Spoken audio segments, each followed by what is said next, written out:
Hey, everybody. Good morning. Tuesday morning, just a handful of hours before the cuts deadline. And we already have some relevant news. We already know the identity of a few players that will not be part of the Seahawks active roster in at least the start of 2021.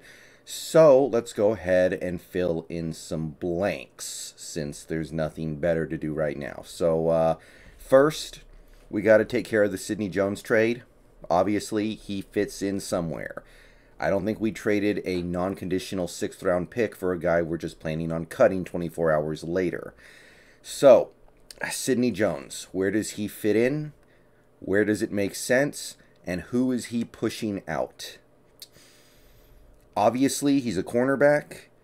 Obviously, it's not going to be Witherspoon because he costs more money to cut than he does to keep. Not going to be Trey Brown because he's the 4th round rookie. Not going to be DJ Reed because he played good this year.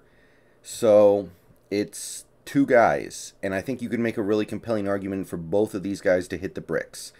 Trey Flowers, apparently he had a really good camp. But tired of these camp warriors, you know? And maybe Carroll's tired of it too.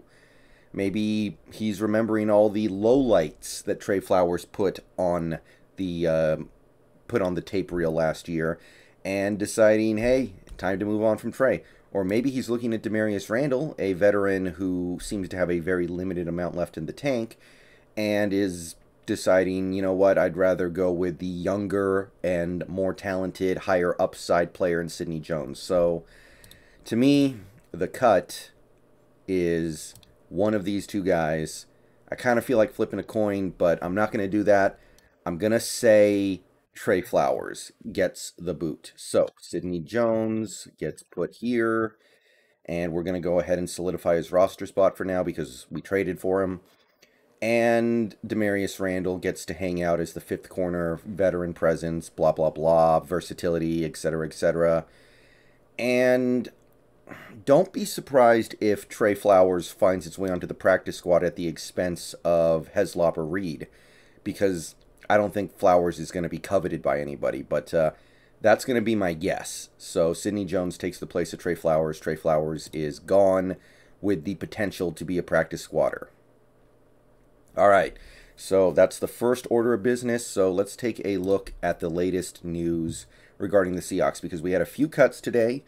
They were obvious ones. They were easy ones. They were the cuts that I think everybody was expecting us to make. So as of this recording, and there may be more information out very soon, there may already be more information out by the time this video gets uploaded, but so far, Darius Roberson has been released, so no surprise there. There's no room for him, so he is out of here.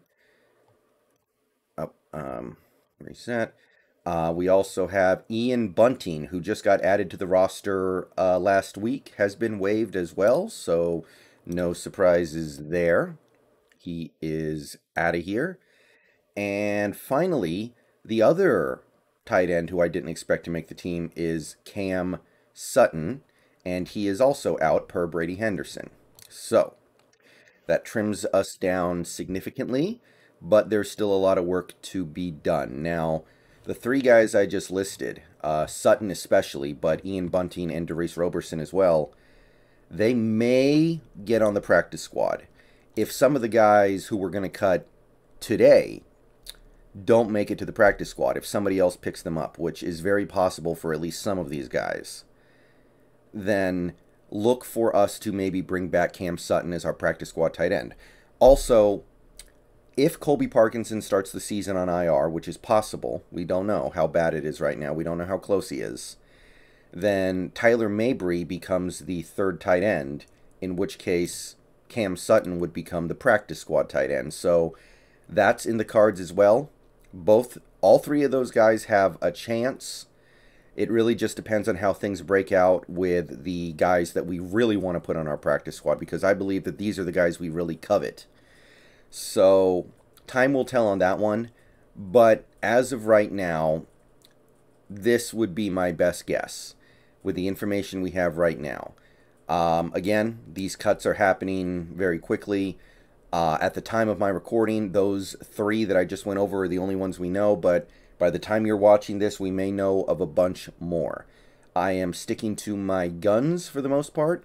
I'm going to go ahead and throw Geno Atkins on here in purple because, well, he's not signed yet, so I can't say with any certainty that he's going to be here, but I feel like he will be, so we're going to give him the purple designation for the moment. And yeah, that's where the roster sits right now. So, in a few hours, when we have full information about our 53-man roster, I will make another video detailing what I got right, what I got wrong, and what our actual 53-man roster looks like. And then sometime later tonight, we're going to stream about it for probably about an hour. Maybe a little more, maybe a little less, but about an hour, we're going to talk about it. So prepare for that. Prepare for the stream. We're going to discuss the 53-man, and then in a couple of days, whenever we set our practice squad, we'll talk about that as well. And that's really all that can be said for this video. Not a whole lot of action yet, but the Black Tuesday, I guess you would call it, is a-coming. So let me know what you guys think about the 3 cuts. Let me know what you think about my decision to have Sidney Jones replace Trey Flowers. Do you think Trey Flowers might displace somebody like John Reed or Heslop on the practice squad? I think it's very much on the table, but time will tell, and we'll know very soon. So keep an eye out. See you guys later. Peace out. Go Hawks.